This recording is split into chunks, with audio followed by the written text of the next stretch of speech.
Pashmina is one of the world's finest wool.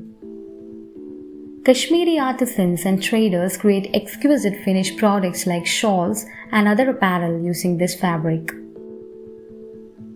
But the world is heading for a shortage of this highly prized wool as the industry is hit by the ongoing border disputes between India and China. The Pashmina wool comes from Changra goats which graze at the high pastures of the Changtang region. The Changtang region is about 14,000 feet above sea level, spanning across east and southeast Ladakh and the highlands of western Tibet. The Changra goats are reared by a semi-nomadic community called the Changpa tribes. The Changpas followed the Silk Route Trail over the high passes and rivers of the Changtang plains of the Tibetan Plateau. They settled down in the high-altitude lake regions of Ladakh in the valleys of Rupshu, Karnak and Somariri somewhere in the 8th century. The Changpas transmigrated with the hope of finding better pastures for their livestock, to trade salt and butter and to find a market for their Pashmina wool. Unlike other pastoral nomadic tribes, they do not travel from one climate region to the next, but follow shorter distances of movement.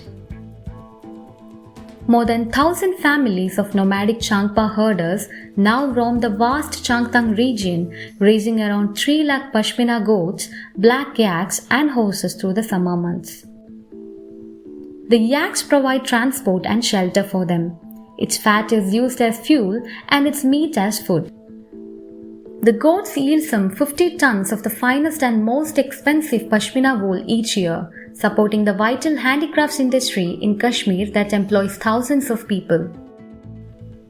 The milk of the goats are used for personal consumption as well as to make cheese and butter, which they also barter. But these goats are now being pushed out of their grazing lands in the tussle between India and China, causing the death of tens of thousands of kids this season. Around 85% of their newborns died this year during the breeding season because large herds were pushed out into the cold from the grazing lands. This huge number of deaths could affect the sector in the coming years. The military tensions are the latest blow for the herders who are already reeling from the impact of climate change, which has made winters harsher and summers drier. Some have even abandoned their generations-long way of life to migrate to towns in Ladakh in search of other sources of income.